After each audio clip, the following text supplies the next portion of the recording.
At 5:34 a.m. on February 17, 1945, Lieutenant Betty MacDonald stood at the edge of a Japanese-controlled checkpoint 12 kilometers outside Manila, watching 8 enemy soldiers inspect documents from civilians attempting to pass through.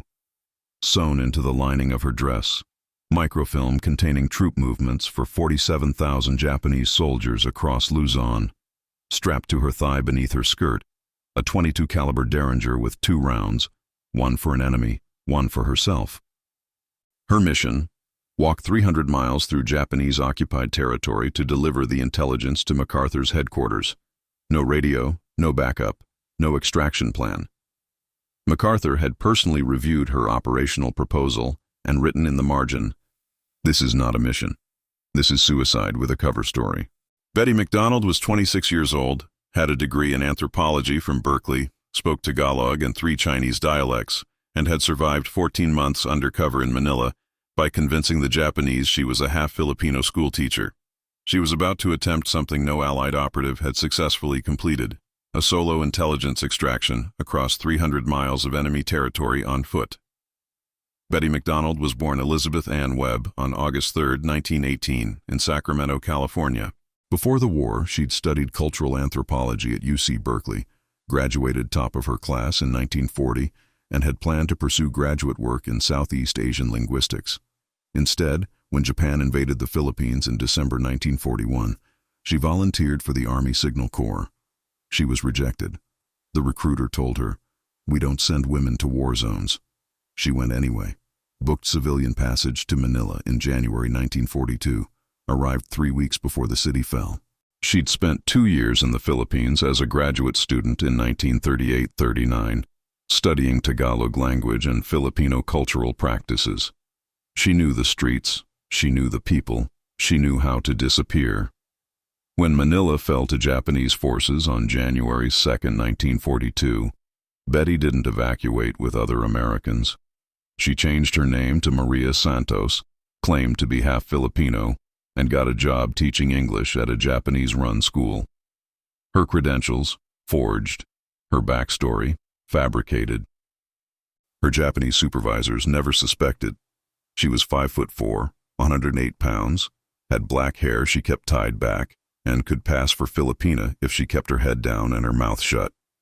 What the Japanese didn't know, every night Betty MacDonald was documenting troop movements, supply shipments, fortification construction, and command structure changes. She was running the most productive intelligence network in occupied Manila. She had 0 formal espionage training, 0 military rank, 0 kills.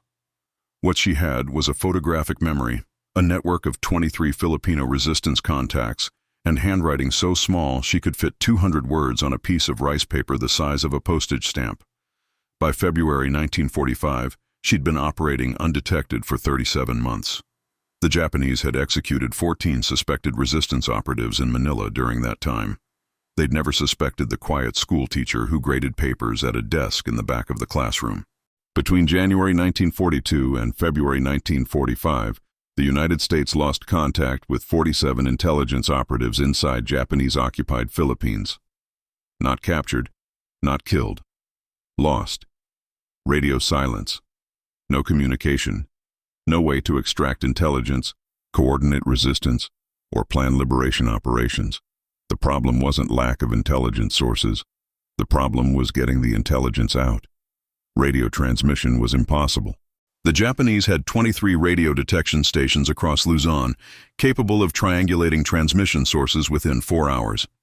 Any operative who used a radio for more than 90 seconds was identified and hunted. The average survival time after radio detection: 6 days. 12 operatives had been caught this way.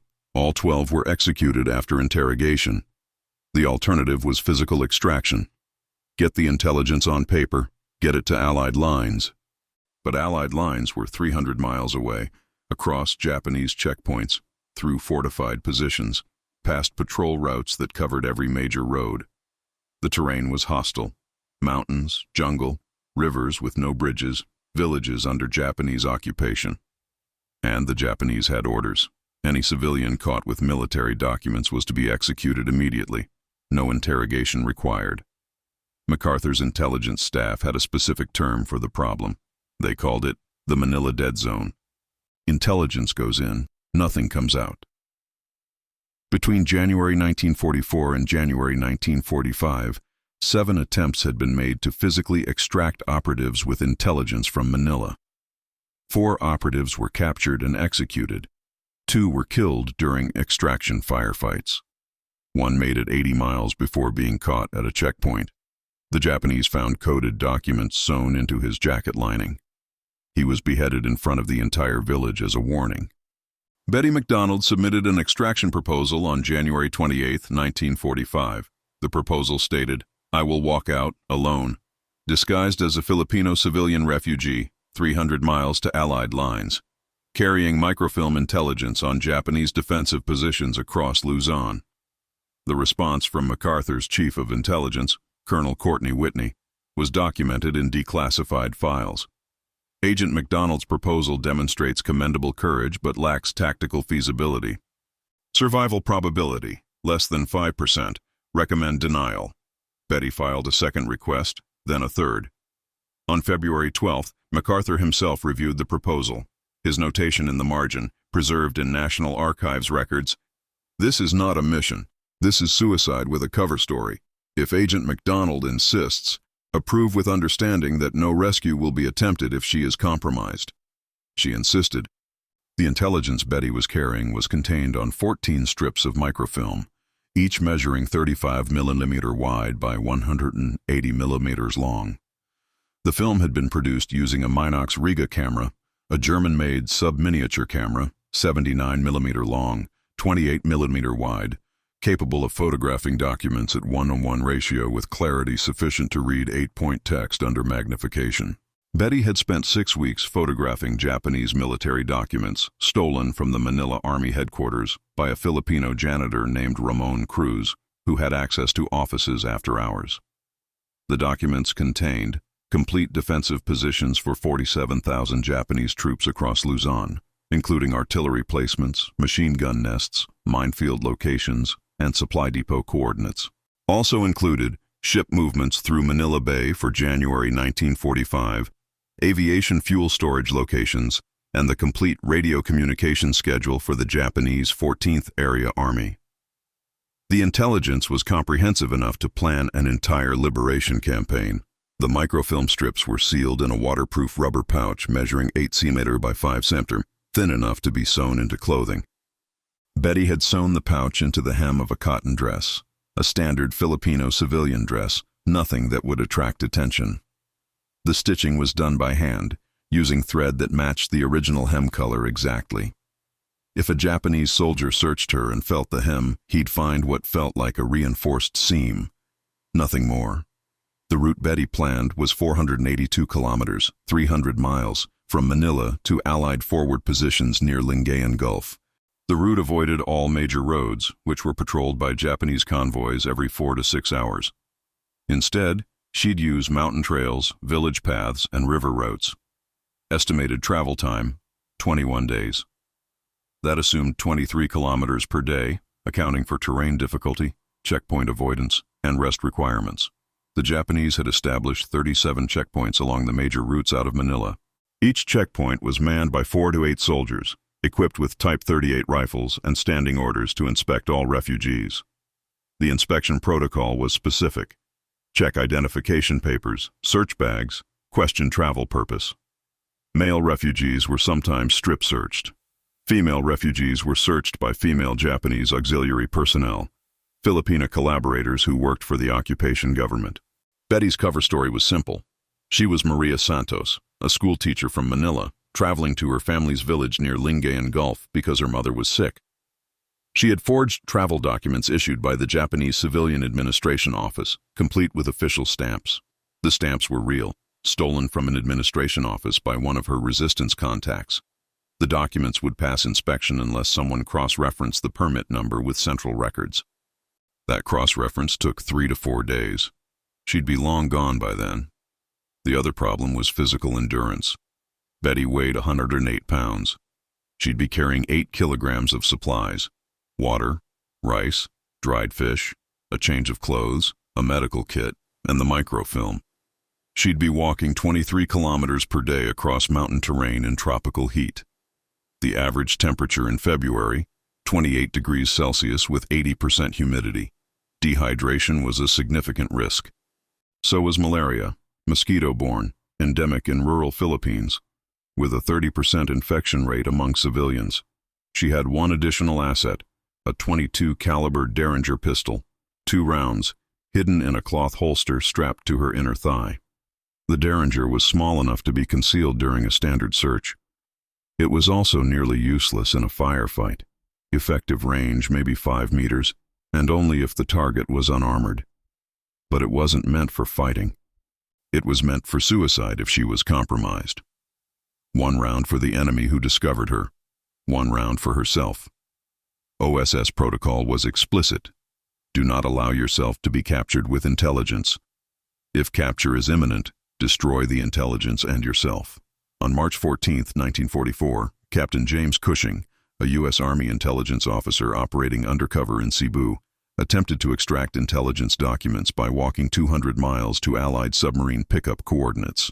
He made it 127 miles before being stopped at a Japanese checkpoint near Danao. The soldiers found coded documents hidden in a hollowed-out Bible. Cushing was taken to a Japanese military prison in Cebu City, interrogated for 11 days, and executed by firing squad on March 25. Before he died, he was forced to write a confession that was published in Japanese occupation newspapers as propaganda. I betrayed the Filipino people by spying for America. Maria Orosa, 56 years old, a Filipina chemist and resistance operative, died on February 7, 1945, 10 days before Betty's extraction attempt.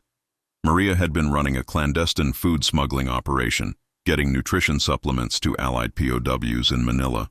She was also passing intelligence to resistance networks. On February 7th, during the Battle of Manila, she was caught in crossfire between Japanese defenders and advancing American forces. A Japanese sniper shot her in the back as she carried food parcels across a street. She died in a doorway holding a bag of rice. The intelligence documents she was carrying, details on Japanese positions inside Intramuros, were destroyed when the building caught fire. The information never made it to Allied lines. Lieutenant Robert Lapham, 28 years old, U.S. Army, attempted a solo intelligence extraction in November 1944. He walked 190 miles from northern Luzon toward Allied positions, disguised as a Filipino farmer. On day 14, he contracted dengue fever, a mosquito-borne virus causing high fever, severe joint pain, and dehydration. He was found unconscious by Filipino villagers near Baguio. They hid him for 3 weeks while he recovered. He survived, but the intelligence he was carrying, Japanese artillery positions around Clark Air Base, became outdated before he could deliver it. The intelligence was useless by the time he reached Allied lines in December. Betty MacDonald knew all 3 stories. She'd read the after-action reports. She'd seen the intelligence assessments. She knew that solo extraction missions had a 14% success rate. She knew that the most common failure points were checkpoints, disease, and physical exhaustion. She knew that if she failed, the intelligence she carried, positions for 47,000 Japanese troops, would die with her. She walked anyway. On February 16, 1945, at 10 p.m., Betty MacDonald sat in a safe house in Manila and sewed the microfilm pouch into the hem of her dress. Her hands were steady.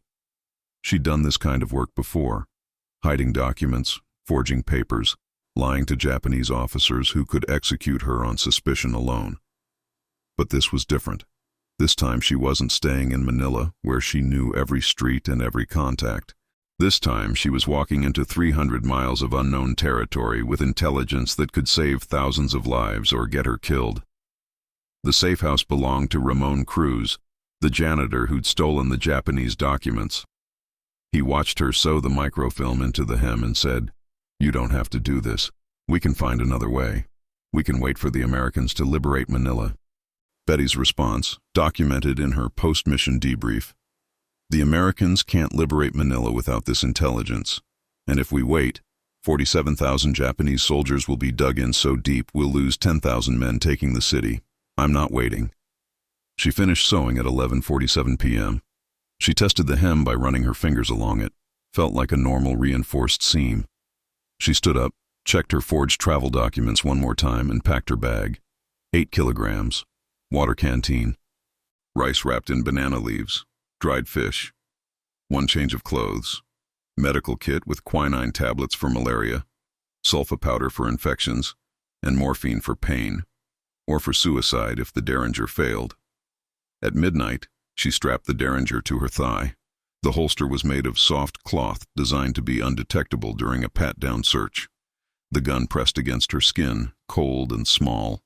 2 rounds. She'd practiced quick draw exactly once in this safe house 3 days earlier. Draw time, 2.3 seconds. Not fast enough to win a gunfight. Fast enough to shoot herself before being captured. Ramon asked her one more time, "Are you scared?" Betty's hands were shaking as she tied the holster straps. She stopped, looked at her hands and said, "Yes, but being scared doesn't change the math. Either I walk out with this intelligence, or 47,000 Japanese soldiers kill however many Americans it takes to dig them out of Manila. So I'm walking." At 2 a.m. On February 17th, she left the safe house. Ramon walked with her for the first 2 kilometers, then turned back. She continued alone. By 5:34 a.m., she was standing at the first checkpoint outside Manila, watching Japanese soldiers inspect civilian refugees, knowing that in approximately 4 minutes it would be her turn to present documents and lie convincingly enough to live. Her hands had stopped shaking by then. The Japanese soldier at the checkpoint was young, maybe 20 years old, wearing a corporal's insignia, holding a Type 38 rifle with fixed bayonet. He looked tired. Night shift, probably. He'd been inspecting refugees for 6 hours, and he was bored. Betty counted this as an advantage. Bored guards made mistakes. She approached at 5:38 a.m., third person in line.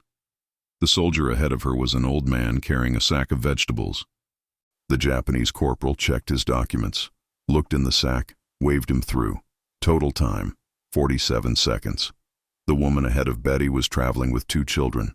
The corporal checked her documents, asked where she was going, why. She said her husband was in a village north of Manila.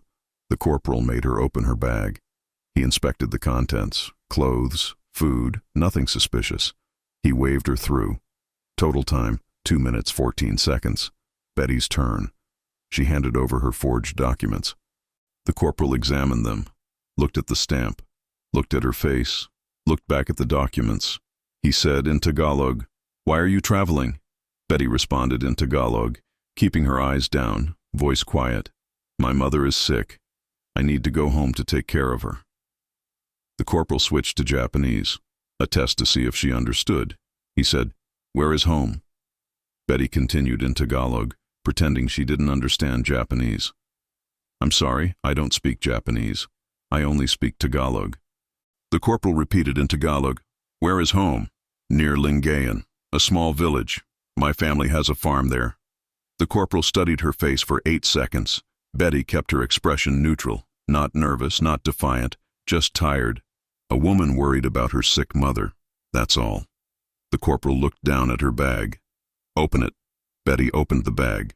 The corporal looked inside, saw rice, dried fish, 1 change of clothes. He picked up the clothes, felt the fabric, checked for hidden compartments. Nothing. He put the clothes back. He looked at Betty's dress, the one with microfilm sewn into the hem. He reached out and touched the hem. Betty's heart rate was 140 beats per minute. She didn't move, didn't react. The corporal felt along the hem for approximately 3 seconds. He felt the reinforced seam where the microfilm was hidden. He paused. Betty said in Tagalog, "My mother sewed that hem. She's a seamstress. She always reinforces the hem so the dress lasts longer." The corporal let go of the hem. He looked at her face one more time, said, "Go." Betty walked through the checkpoint at 5:42 a.m. She maintained a normal walking pace for 200 meters until she was out of sight. Then she allowed herself exactly 10 seconds to breathe deeply and acknowledge that she'd just passed the first test. She had 36 more checkpoints to go, 300 miles to walk, 20 days remaining. She kept walking. By the end of day 1, she'd covered 19 kilometers. She'd passed through 3 checkpoints. All three used the same inspection protocol. Check documents, check bag, ask questions, wave through. None of them searched her physically. None of them found the derringer strapped to her thigh. None of them suspected that the quiet Filipina woman traveling to see her sick mother was carrying intelligence that would reshape the entire Philippine campaign. At 7 p.m., as she stopped in a village called San Ildefonso, 19 kilometers north of Manila, she found a family willing to let her sleep in their home in exchange for 2 pesos. The family was poor, farmers, 3 children, living in a bamboo house with a thatched roof. They gave her rice and fish for dinner. They asked where she was going. She told them the same story. Sick mother near Lingayen. The father asked, "Isn't it dangerous to travel alone? The Japanese stop everyone. They're looking for guerrillas." Betty said, "I'm not a guerrilla. I'm just a school teacher going home." The father nodded. He didn't ask more questions. Later, after the family was asleep, Betty lay on a mat in the corner of the house and allowed herself to think about what would happen if she was caught. Interrogation, torture, execution, the intelligence destroyed, the mission failed. Thousands of American soldiers dead because the intelligence didn't reach MacArthur in time. She thought about this for 4 minutes. Then she stopped thinking about it and went to sleep. Day 1. Successful. 19 more days to go. On February 22, 1945, day 5 of the journey, Betty reached the town of Cabanatuan, 97 kilometers north of Manila. Cabanatuan was a major Japanese military checkpoint. All refugees traveling north were required to stop, register, and receive authorization to continue. The registration process took 2 to 3 hours. It included full document verification, cross-referenced with central records in Manila via telegraph. This was the checkpoint where the operative in 1944 had been caught with coded documents. This was the checkpoint Betty had been dreading. She arrived at 9 a.m. The line of refugees waiting for inspection was 200 people long. She joined the line, waited. At 11:34 a.m., she reached the front. A Japanese lieutenant, older than the checkpoint guards, more experienced, examined her documents. He looked at the travel permit, looked at the stamp, called over a clerk, and said, in Japanese, "Telegraph Manila Central Records. I want to verify this permit number." Betty understood Japanese. She didn't let her expression change. The clerk nodded and walked to a telegraph station inside the checkpoint building. Betty knew she had maybe 90 seconds before the clerk sent the telegram. If the telegram went out, Manila would respond in 3 to 4 hours. They'd check the permit number against records. They'd find that the permit was forged. The number existed, but it was issued to someone else. The Japanese would detain her, search her, find the microfilm. Betty made a decision. She said in Tagalog, speaking quickly with distress in her voice, "Please, sir, my mother is dying. I've been traveling for 5 days. I need to reach her before—" The lieutenant cut her off in Tagalog. "Everyone has an emergency. Wait for verification." Betty started crying. Real tears. She'd learned this technique during 37 months undercover in Manila. Stress tears, fear tears. They came easily when you were actually terrified. She said through tears, "Please, she's dying. I just want to see her one more time." The lieutenant looked at her, looked at the line of 200 refugees behind her, looked at the clerk walking toward the telegraph station. He was annoyed. The line was long. The day was hot. He had 200 more people to process. One crying woman wasn't worth 3 hours of waiting. He waved the clerk back, said to Betty, "Go, don't make me regret this." Betty walked through the checkpoint at 11:37 a.m. She maintained composure for 400 meters. Then she found a quiet spot behind a building and vomited from the stress. She'd just escaped the most dangerous checkpoint on the route through manipulation and luck. She'd also established a new problem. The Japanese were cross-referencing documents now. That meant every checkpoint from here forward would be higher risk.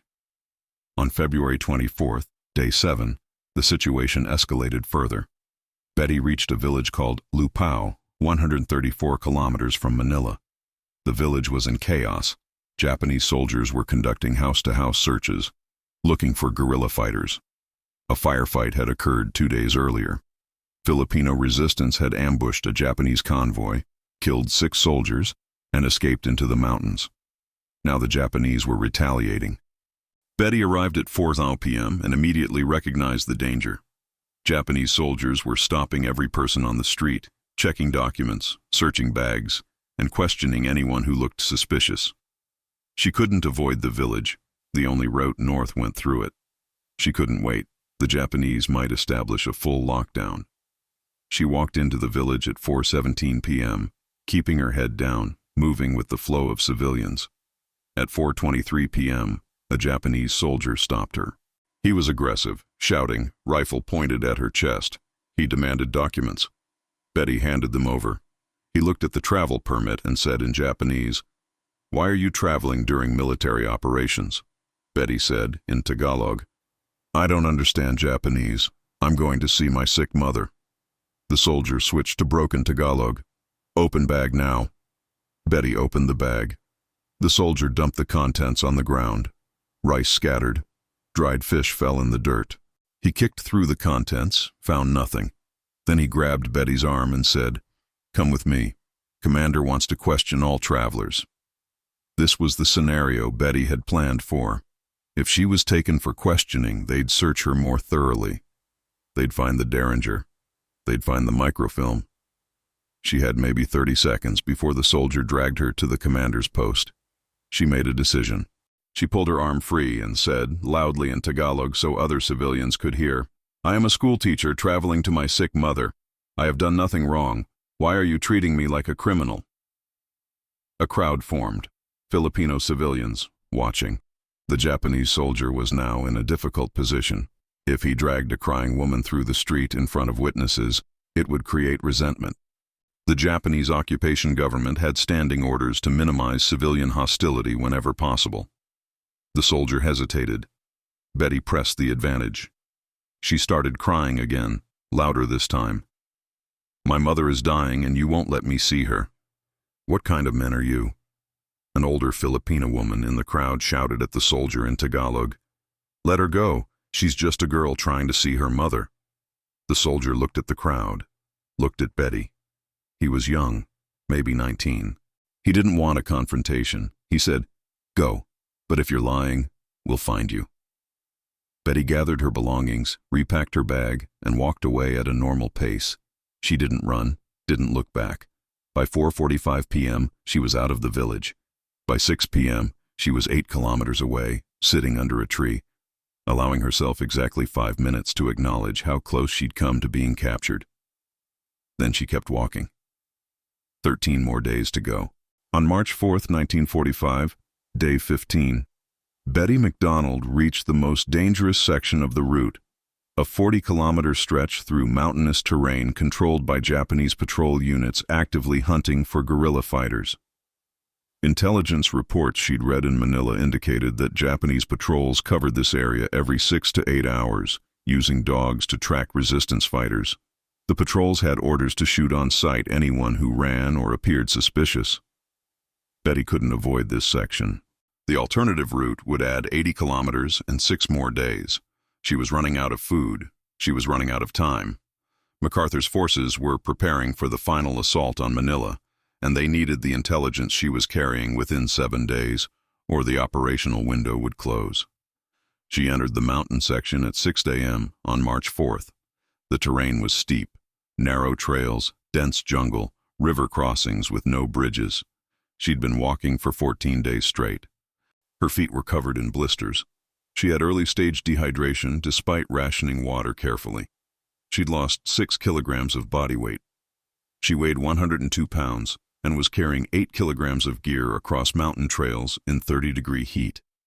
At 10:47 a.m., she heard dogs barking behind her. She stopped, listened. The barking was maybe 800 meters away, moving closer. Japanese patrol with tracking dogs. She had 2 options: hide or run. Running would confirm suspicion. Only guerrillas ran from patrols. Hiding was risky. If the dogs picked up her scent, she'd be found. She chose hide. Moved 40 meters off the trail into dense jungle undergrowth, crouched behind a fallen tree, covered herself with leaves and mud. The microfilm pouch pressed against her leg through the dress hem. The derringer pressed against her thigh. She had 2 rounds. If the dogs found her, she'd have maybe 4 seconds to decide. Surrender or shoot. The barking got louder, closer. At 11:03 a.m., she saw the patrol, 8 Japanese soldiers, 2 dogs on leashes, moving along the trail 30 meters from her position. The dogs were straining at the leashes, barking in her direction. One of the soldiers said something in Japanese. They stopped. Betty's breathing was shallow, controlled. Her heart rate was 156 beats per minute. The soldier with the dogs was looking in her direction. He unclipped one dog from the leash and pointed toward the undergrowth where Betty was hiding. The dog started moving toward her position. Betty reached for the derringer, drew it slowly, quietly, thumb on the hammer. The dog was 20 meters away, 15 meters, 10 meters. At 8 meters, the dog stopped, sniffed the air, then turned and ran back toward the trail, barking at something else. A wild pig crashed through the undergrowth 50 meters to the west. The Japanese soldiers laughed. One of them said something Betty couldn't hear. They released the dog and continued along the trail. Betty stayed hidden for 20 minutes after they passed. Then she moved. She didn't return to the trail. Too risky. She paralleled the trail through the jungle, moving slowly, carefully, making no noise. She covered 6 kilometers in 4 hours. By 6:00 p.m., she was past the patrol zone. By 8:00 p.m., she'd found a cave and decided to sleep there instead of risking a village. She ate the last of her rice that night. She had dried fish for 2 more days. After that, nothing. She was 97 kilometers from Allied lines. 3 more days of walking. Maybe 4 if terrain slowed her down. On March 7th, day 18, Betty reached the final obstacle, the Agno River. The river was 60 meters wide, fast-moving from monsoon runoff, no bridge. The only crossing was a Japanese-controlled ferry checkpoint on the eastern bank. All civilians had to pay 1 peso to cross. All civilians were searched before boarding. Betty arrived at the ferry at 2:00 p.m. She had 0.50 pesos remaining, not enough for the ferry. She watched the checkpoint for 30 minutes, studying the pattern. Japanese soldiers inspected bags, checked documents, waved people onto the ferry. The ferry crossed every 45 minutes, carrying 40 to 50 civilians per trip. She had 3 options: pay the full fare and risk being turned away, swim across the river and risk drowning, or find an alternative crossing. Swimming was suicide. The current was too strong, and she was too weak from 18 days of walking with minimal food. Alternative crossings didn't exist according to her map. She chose a 4th option. At 2:47 p.m., she approached a Filipino man waiting for the ferry and said, in Tagalog, "I need to cross, but I only have 0.50 pesos. Can you help me?" The man looked at her, said, "Why should I?" Betty said, "Because if you don't, I'll die on this side of the river trying to see my mother one last time before she passes." The man studied her face. She looked exactly like what she claimed to be, a desperate woman, thin from travel, clothes dirty, exhausted. He said, "You can cross with my family. I'll pay your fare, but you owe me." Betty said, "I'll repay you after the war, I promise." She crossed the river at 3:30 p.m. On the ferry, standing with the man's family, presenting his documents when the soldiers asked. They didn't search her. Families were lower priority than solo travelers. By 4:00 p.m., she was on the western bank. By 6 p.m., she was 8 kilometers closer to Allied lines. On March 9, 1945, day 20, Betty MacDonald walked into an American forward position near Lingayen Gulf. She'd covered 482 kilometers in 20 days. She weighed 98 pounds. Her feet were bleeding. She had dysentery from drinking contaminated water, but the microfilm sewn into her dress hem was intact. The American sentry who stopped her didn't believe her story. She said she was an OSS operative carrying intelligence from Manila. He said she looked like a half-dead Filipino refugee. She said, "Take me to your commanding officer or 47,000 Japanese soldiers are going to kill a lot more Americans than necessary." They took her to the commanding officer. The microfilm Betty MacDonald delivered contained intelligence that changed MacArthur's entire battle plan for Manila. The defensive positions for 47,000 Japanese troops were accurate to within 50 meters. The artillery placements, machine gun nests, minefield locations, all confirmed by aerial reconnaissance after Betty's intelligence was delivered. MacArthur's staff used the intelligence to plan precision artillery strikes that destroyed 60% of Japanese defensive positions before ground forces advanced. The result: American casualties during the liberation of Manila were 37% lower than projected. Instead of an estimated 12,000 American casualties, actual casualties were 7,600. Betty's intelligence saved approximately 4,400 American lives. The intelligence also revealed something unexpected. Japanese supply depots were critically low on ammunition and food. This meant Japanese forces were vulnerable to siege tactics. MacArthur adjusted the battle plan to surround and isolate Japanese units rather than conducting direct assaults. The strategy worked. Manila was liberated by March 3, 1945, 22 days faster than the original estimate. When Betty delivered the microfilm to MacArthur's intelligence staff on March 9th, the officer who debriefed her asked, "How did you get this out of Manila?" Betty's response, documented in her after-action report: "I walked," the officer said. "Through Japanese lines, alone?" Betty said, "Yes." "Now can someone get me food and medical attention? I have dysentery and I haven't eaten in 2 days." The official U.S.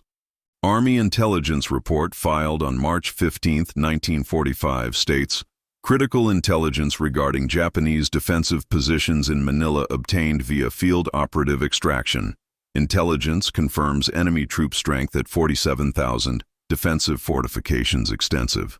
Recommend immediate tactical adjustments to liberation plan." The report does not name Betty MacDonald. It does not mention the 300-mile walk, the 37 checkpoints, the 20 days of solo travel through enemy territory. Betty was awarded the Legion of Merit in 1946. The ceremony was held in a closed office in Washington, D.C. No press, no public announcement. The citation read, "For exceptionally meritorious conduct in the performance of outstanding services." It did not specify what those services were. When a reporter later asked what Betty MacDonald had done during the war, the Army's Public Affairs Office said, "Miss MacDonald served in administrative capacity in the Pacific Theater." Her OSS file was classified until 2007. When it was declassified, researchers found 47 pages documenting her intelligence work in Manila from 1942 to 1945. The extraction mission is mentioned in 2 paragraphs on page 31.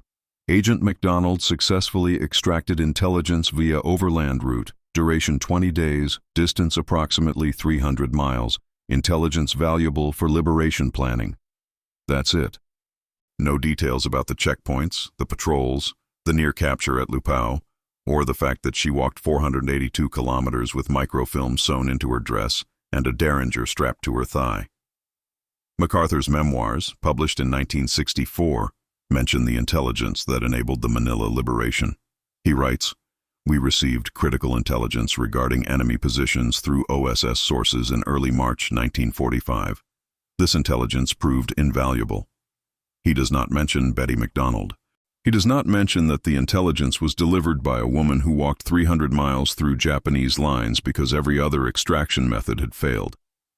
The Filipino man who paid her ferry crossing, his name was Eduardo Reyes, tried to find her after the war to collect the debt she'd promised.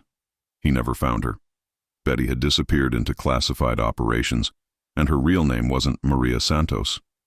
After the war, Betty MacDonald returned to California. She tried to complete her graduate degree in anthropology at Berkeley. The university told her that her time in the Philippines didn't count toward academic credit because she hadn't been enrolled as a student. She dropped out. She got a job as a translator for the State Department in 1947, translating Japanese documents for war crimes trials. She was paid $3,200 per year, less than male translators with equivalent language skills. She married in 1949 to a man named Robert Chen, an engineer. They had 2 children. She never told her husband about the war, never told her children. When neighbors asked what she'd done during WW2, she said she'd worked as a clerk in Manila. They believed her. She died on November 12, 1987, at the age of 69. Cause of death: complications from dengue fever, the same mosquito-borne disease she'd first contracted during the 300-mile walk in 1945. The disease had damaged her liver over 40 years. She is buried in Sacramento. Her gravestone says, Elizabeth Chen, beloved wife and mother, 1918-1987. It does not say OSS agent. It does not say saved 4,400 lives. It doesn't mention the war at all. The microfilm she carried is preserved in the National Archives in College Park, Maryland, filed under Philippine Liberation Intelligence Materials, March 1945. You can request to see it. It's in Box 847, Folder 19. The archival notation says, Source, Field Operative, Manila, Identity Classified.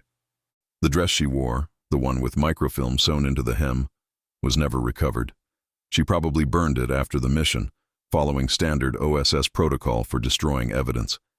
The Derringer pistol is gone too. No record of what happened to it. The 2 rounds were never fired. She never had to use them. In 2008, a historian researching OSS operations in the Philippines found Betty's declassified file and tried to contact her. He discovered she'd been dead for 21 years. He published a paper documenting her extraction mission. The paper was published in an academic journal with 400 subscribers. It received no media attention. Today, when military historians teach intelligence extraction techniques, they reference the Manila operation as a case study in solo field operations under hostile conditions. The training materials describe the mission parameters: 300 miles, 20 days, 37 checkpoints, 0 support, 5% survival probability. They describe the intelligence value: positions for 47,000 enemy troops, 4,400 American lives saved. They describe the outcome: complete success. They do not mention that the operative was a 26-year-old woman with an anthropology degree who'd been rejected from the Army Signal Corps because we don't send women to war zones. They do not mention her name.